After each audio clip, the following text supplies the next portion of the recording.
What's up mga igsoon? Mayang hapon kaninyong tanan na naanasad ko karon mga igsoon.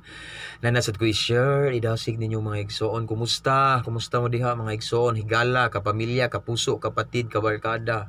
Kumusta ang atong gibati diha nga naa taron sa quarantine? Kumusta ang atong relasyon sa Ginoo karong panahona? Okay pa ba? Hopefully okay kayo. Super blessed. Amen. Kaya dako kay tag panahon sa Ginoo. This afternoon mga igsoon, gusto na ko tubagon ang usa ka pangutana nga nag-ingon. Ako'y nadunggan ba? Na sila curious sila magson ngano daw ang akong YouTube channel ang ngalan is Kristohanong Mabungahon. And then kapareha sa ngalan sa akong gihimo nga page nga Kristohanong Mabungahon, no? So curious sila ba? So siguro kamo da curiousan mo labi na kanang kailan ako diha nga nganong dili ang ngalan na lang nako akong gibutang, no? So na ako'y tubagan ng mga igsoon, but before that ako sa mong invite, okay? I just want to invite everyone to subscribe my channel, my YouTube channel, Kristohanong Mabungahon, and to follow my page as well, Kristohanong Mabungahon gapon. Puro ra gini pang Ginoo mga igsoon, it's for the glory of God, not to become famous, no, not to become well known sa uban, but aron mahisa lang mahimaya ang Ginoo, dili to not to promote any religion, but to glorify, to lift up the name of Jesus Christ, no? Maoro gid akong purpose mga igsoon, gusto ko ma-viral, ma-trending si Lord. Now before I proceed, once again, ako ning pasalamatan ang mga subscribers na ako, no? Ang mga bag-o nga subscribers, salamat kayo, God bless. Just stay updated mga igsoon, mga higala diha sa mga new videos nga akong i-upload. It's all about the word of God, mga word of encouragement, pang Ginoo gini tanan, no? So salamat kayo, no? Now this afternoon, ako to bargoning pangutana mga igsoon.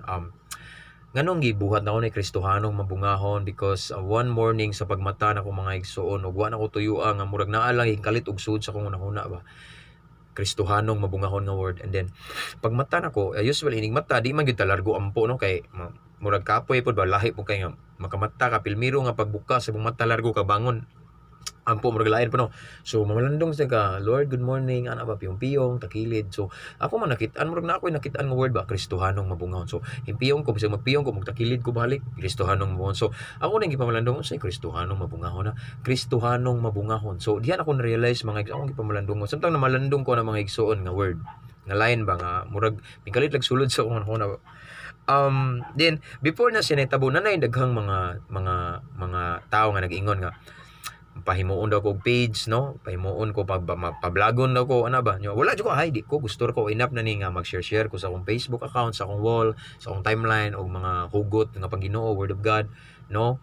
And then ko ako, so sa diyang nagsige siya og pop out ba, sige makitaan man ako, pero may murag magpiyong ko Kristohanong Mabungahon. So sige ko pamalandong mga igsoon, Kristohanong Mabungahon, diyan ako na-realize nga even si Jesus Christ mga igsoon kinahanglan nga mamunga gid ta ingon nga Kristiyano. Dili enough mga igsoon nga ning tuor ta sa Ginoo, ming salig lang ta sa Ginoo, nangalagad ta sa Ginoo, nya way ebidensya, way bunga.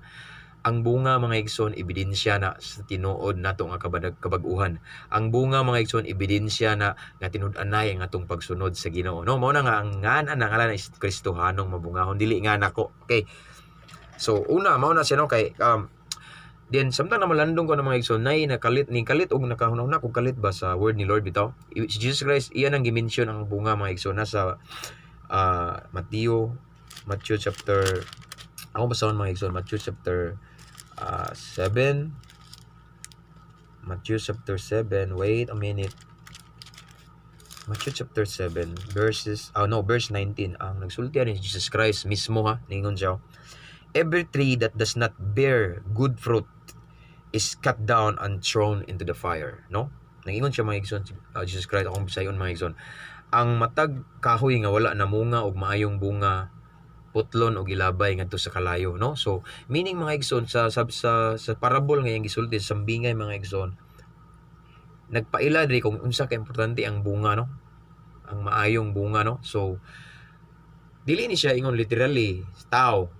No, literally kahoy gino, but sambingay ni siya mga igsoon. Si Jesus Christ mangod before hili kay sig sambingay, no? Bright mangud kay siya, no? So wise kay si Lord ba. So kung imo siyang sabton ang iyang gisulti mga igsoon sa atong kaalam ra nga kalibutanon, dili ta katugkad sa isulti sa Ginoo usahay, no? So mao ni niingon siya mga igsoon nga ang matag kahoy nga dili mamunga og maayong bunga putlon unya ilabay sa kalayo, no?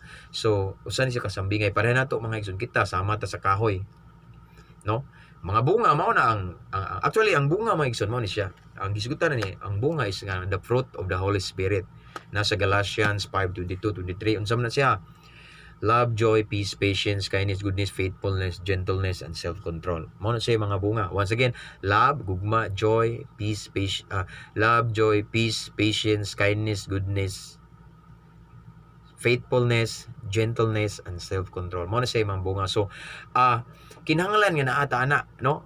Kinahanglan kung the more we get closer to God, nga magsigita og paduol sa Ginoo, tingalan ka mga igsoon, kabantay mo mga igsoon. The more you get closer to God, grabe kang sige kag duol sa Ginoo. Kabantay ka nga kamao na kamo pasaylo sa imong kaaway, no? The more you get closer to God, bantay ug nay makapasakit nimo, kamao na kagalit mo pasaylo imbis sa una di ka kamao pasay. Ngano man ning bunga na ka og love. Mao na siya love, no? Pare karon nataron sa pandemic, wa kay nadawat nga hinabang pero still kamao ka nagkatawa ka, you smile at the storm. Bunga gyud na siya, joy. Okay, mao na siya ang gimension ni Lord, mao na ang gimin ni Lord sa bunga, no? So ngana ka importante ang bunga. So that is why ang akong ngalan sa akong page is Kristohanong Mabungahon, kay ngano man at the end of the day si Lord nangita sa tong fruits. Kabantay mo atong sambingay sa nga gi-share ni Lord nga niingon siya nga tong about sa agalon ug sulugoon, nga sa katapusan moingon ang agalon sa sulugoon, well done my good and faithful servant. Okay, faithfulness is one of the fruit of the Holy Spirit. So bunga gyapon na siya, no?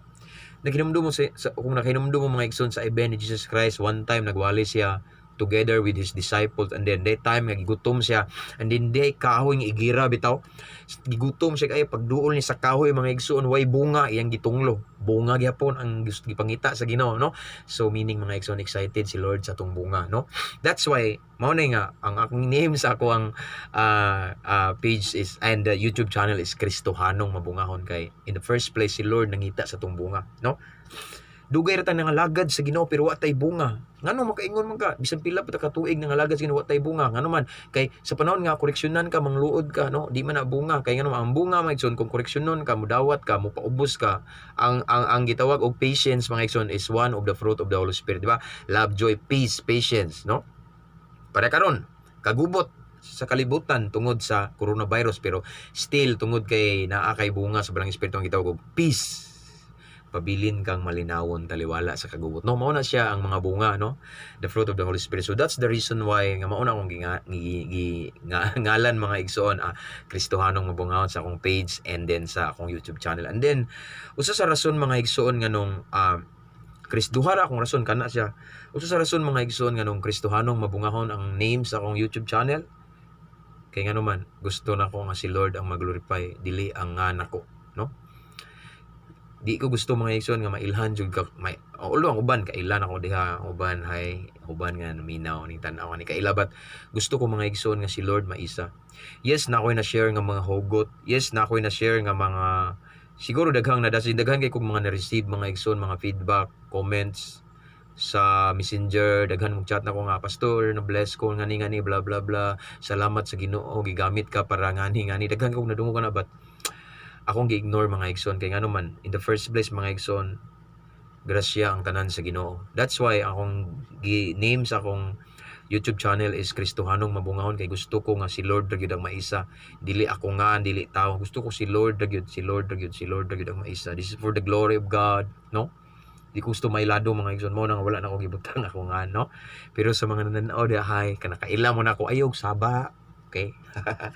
No, so mauna akong rason mga igsoon. First, Kristohanong Mabungahon tungod kay si Lord na kinahanglan sa tong bunga. Unsa man ang bunga? Love, joy, peace, patience, kindness, goodness, faithfulness.